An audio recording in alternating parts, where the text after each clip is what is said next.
Good morning, everyone. Today is Wednesday morning, the 23rd of December, 2020. Well, I'm sure after you all listen to this video this morning, you're going to say that I'm the Grinch that stole Christmas. But I have a question for you. What about Christmas? What about Christmas? I will be the first one to say that the incarnation of Jesus Christ is a beautiful, miraculous, majestic story. How Jesus Christ was born in a manger.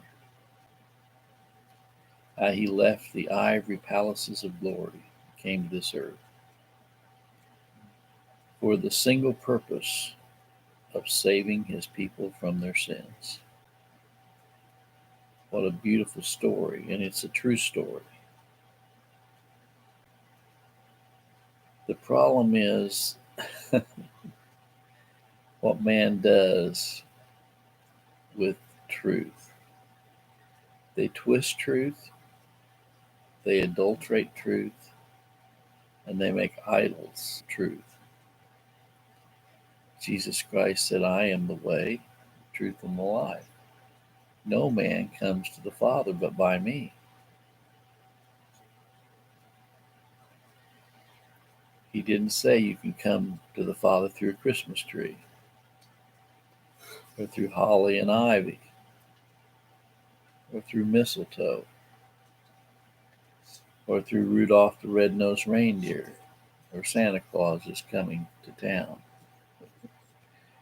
or jingle bells, or over the river and through the woods to grandmother's house we go. The horse knows the way to carry the sleigh through the white and drifting snow. People take Christ Mass and they idolatrate. They adulterate it and make idols out of it.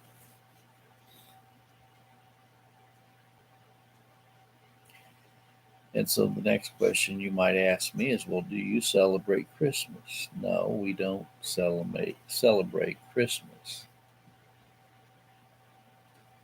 We celebrate Christ, but not on any particular day. We celebrate Christ every day. In him we live and move and have our being, not on just one day of the year. And by the way, most people that are celebrating Christmas are not celebrating Christ. They pretend to celebrate Christ by getting up early and reading the second chapter of Luke, which is a beautiful chapter, by the way, the account of Jesus being born in a manger and the shepherds. But mostly what Christmas is about is idolatry. I have a person I know, and he told me one time, his name is Bruce. He said, Christmas is all about consumerism. Consumerism. Well, that's true. More money is spent for the Christmas holidays than any other holiday throughout the year. More people, spend more money and raise their credit card limits up, get their credit cards all the balance way up on it, and then they spend all year paying off the balance for their Visa and MasterCard. They break themselves over trying to be accepted or outdo other people. That's another thing that Christmas is all about. Trying to outdo everybody else. Well, during this time of the year,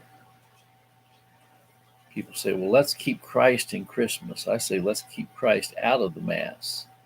Why do you think Mass is at the end of Christmas? Let's worship Jesus Christ. By the way, good evening, Angel Marie from New York. Good to see you with us this morning. I don't worship Christmas. I worship Christ. I don't worship a little baby in a manger. Jesus is no longer a little baby in a manger. Jesus Christ is the King of Kings and Lord of Lords. He sits on the throne. Jesus Christ is Alpha, Omega, the beginning and the end, the first and the last. But the incarnation is a beautiful story. But during this time of the year, let us remember that all the idolatry and idol worship around Christmas time is the furthest thing from Christian. It has nothing to do with Christianity. And you can sing Santa Claus is coming to town all you want to. And you can quote the night before Christmas when all through the house not a creature was stirring, not even a mouse. Let me tell you something. Jesus Christ is living and reigning. And he does not put his approval on all of this idolatry. He came to save his people from their sins by dying on a cruel and rugged cross of Calvary, going to the grave, coming up out of that grave, ascending back to heaven, seated at the right hand of God, and he's coming again for his people. May the good Lord be with you today in a special way is my prayer, and examine all of the idol worship that you may be participating in this time of year. God bless.